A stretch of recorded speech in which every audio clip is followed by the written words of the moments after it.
So welcome back to my channel. This is Gamer Dom and this is our old friend Helmet driving the Mutant. Yeah.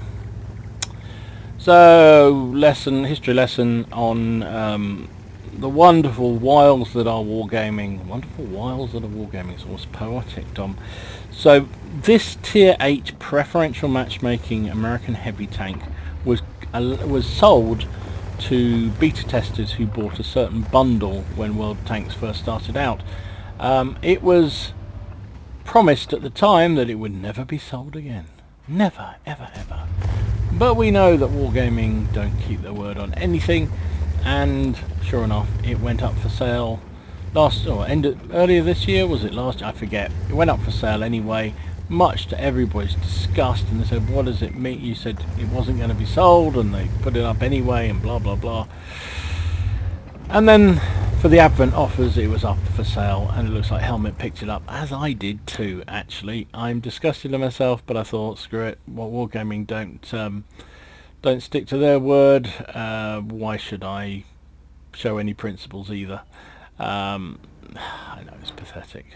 Anyway, so what about this tank? Well, it's a bruiser. It is a sort of a mishmash of a development from the T1 M6 heavy tanks. Has 105mm gun, which actually is pretty good. It's been buffed recently to 204 standard pen. It's not that quick, but what it does have is a huge amount of frontal armor. Turret armor is 229 and the front of the hull is 191. So it's actually pretty well armoured for a tier 8 heavy.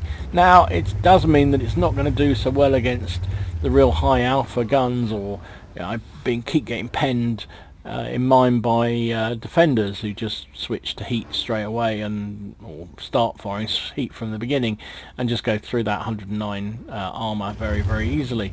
But against normal tanks and at range, it's a very, very effective, and if it's top tier, it's even more so. Now Helmet's been a bit unlucky. He's in a tier 9 game, 5 tier 9s, 10 tier 8s, and bearing in mind he is a tier 8, it's yeah, it's not great, and he's preferential. Now that VK has got himself really overcommitted, and Helmet is just enjoying himself against him. Now, give him his dues, that VK has not resorted to premium. There's a Brigetto out there too. Got to watch out, there's a girlfriend coming around our backside, but he's been slapped. So can we finish him off before he gets a shot away? Yes we can. Oh, we got. Oh, I thought he'd auto aimed there for a minute. So good job, that's down. He was lucky he didn't get shot by the Brigetto in the rear, but I think they're worried about that WZ who's coming up. Really? Oh, the shell. That's the American curse with American guns, dropping the shell into the dirt every so often. So did I mention he's on Corellia? It's a tier 9 game. There's 2 Brigettos out there with their auto-loading systems, which is not an ideal scenario for us, but we've got plenty of cover, so we should be able to get in nice positions to be able to hide. Now the lower hull isn't weak, so there's no need to particularly hide the lower hull. There's no artillery, which is nice. There's the other Brigetto who bounces off us, tracks us in the process. They're trying to do a 1-2 on us. Helmet was waiting to see whether he came forward, but he didn't, and just ended up tracking him there. These Brigettos, they can't pen us from here, I don't think. I just don't think they've got the pen necessary at distance to get through the frontal armour of the Mutant. It's just that good. It's an ugly looking beastie, isn't it? Let's have a look at what it looks like. I mean, it's an ugly looking beastie, but it's kind of effective in what it does. So situation, sit rap, 9 plays 7, 9 plays 8, game's coming back round. As often happens, one team manages to defend really well down that valley, and it can change the complexion. Helmet's team lost over there, won over there, but haven't managed to exploit it. They've got stuck, and now it's 9-all. However, the other flank, similar situations happen. The enemy team has pushed round and largely won it, but Helmet and the help of those TDs behind him are basically locking down the enemy team. He gets a nice shot onto that Progetto and sets him on fire. The other Progetto is just firing shell after shell after shell into him, but not managing to do anything to this tier 8 heavy tank. Now, Scorpion G's got the kind of pen that could worry us. Just got to be careful here, putting too much. Yeah, probably for the best there that he didn't get the shot away, because he may well have been spotted. He's blocked another Progetto shell. Jeez. He's going to head forwards. Sorry, game's gone a bit laggy. Don't know why. So now he's got confidence. He's going to push forward and take on that Progetto. There's a dead one in front. That was almost what he fired at. Did spot that Progetto, so he's getting spotting damage for this this working over that the Progetto's getting. And he's just going to bulldoze, I think. He's just going to come around this corner and say, I can take you on, big boy. Oh, well, the Progetto's run away. How inconsiderate. Nope, there he is. We can't get a shot on him, can we? Did he just fire? Yeah, I think he did. Yeah, he fired, and he is toast. So, it is 12 plays 9. Helmet, with a backup of those TDs, has pushed really well around this corner and had a great game. There's only 3 enemy TDs left, and we know where 2 of them are because they're just wrapping up our 1-2 line. Oh, sorry, 9-0 line. So he's done 2,300 damage. He's blocked nearly 2,000 as well. Waffle Traeger's just reappeared, but we haven't got a shot on him, unfortunately.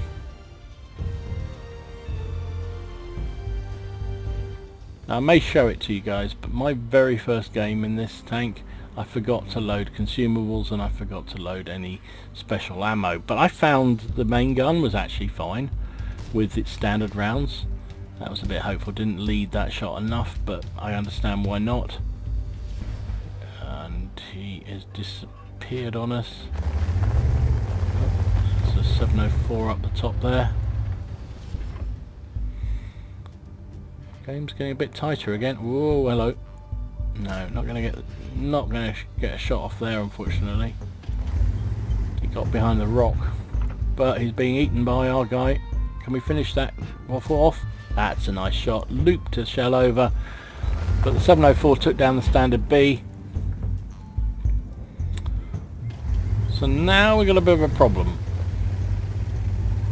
Standard B's moaning, but he's up. He's got support of a whole load of TDs who are pretty slow on the whole. Helmet's pushed himself off really nicely.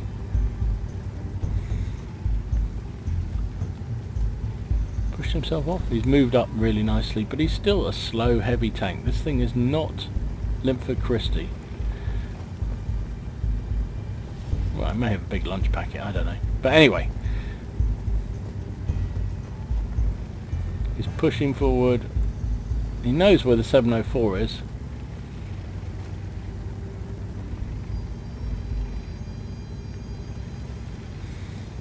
T95 and the standard B are just having happy chat together, because that's what people do in this game. Bitch and moan. Oh, there's the Ag Tiger's on pretty much full health. Udez did not really want to see him there.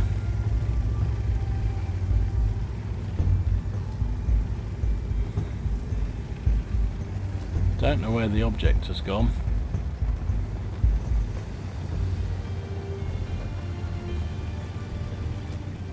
Udez is down.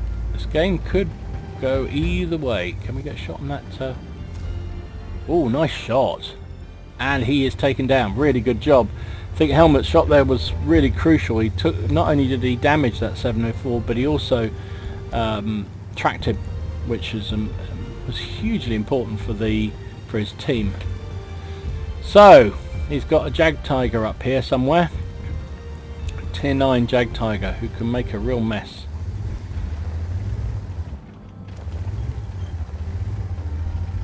And he's on 5 kills, so he could get a top gun here if he can get the shots on that Jag Tiger. Pushing his way up into the cap. He's got Overwatch. Will his team allow him to get the shot away? He's got the rear shot. Ooh. Now, if I'm not mistaken, he was waiting there to see whether somebody else would shoot him so he could get his top gun. And unfortunately he may have cost him the opportunity. There we go, we've got him lined up. Bounces off his arse. T95 is pushing. Come on, Helmet, you can get it. First shot leaves him on 100 health. Are they going to let it? Oh, the 95 was taken down. Come on, let's get the Top Gun, please. Top Gun. Looks like the 95's waiting, allowing him to get the shot. Well played. Nicely done. Good job. So he played that really nicely. He just got a bit tentative at the end there when the Top Gun was available to take. I think he wasn't sure. I think he was waiting to see whether he could take that last shot once somebody else had worn off that Jag Tiger, and then he bounced the shot. He took the shot, took him down to 100, and whatever. We got the Top Gun in the end though. And he also got an Ace Tanker, which is a nice job in the Mutant. Arsonist, Shell-proof, Fire for Effect, and that vital Top Gun that he was after. Finished up, unsurprisingly, top of his team. 3,315 damage, 6 kills, 1364 base XP. Really good job in quite a predominantly tier 9 game. 20 shots, hit with 16, penned with 13 for that 3,000 damage, blocked 1,800, did 1,200 assistance as well. Nice credit generation, 118,500 credits with the Christmas bonus of 28.5. Ended up making 24,000. Very, very good indeed. Didn't fire any premium. Didn't have any premium on his tank at all. Nearly 11,000 credits. Obviously, I guess he bought the package with the ×5s in them, because that 8,000 experience there. So yeah, must have done. So nearly 11,000 experience, would have been 7,000 without a premium account. So there you go. That's Helmet driving the Mutant to destruction and having an absolute blast in it by the look of it. Hope you enjoyed the game. If you did, please give it a like and subscribe to the channel if you haven't already done so. And in the meantime, enjoy your games, have fun, try not to take it too seriously, and I will see you again soon. It's Gamer Dom, signing out.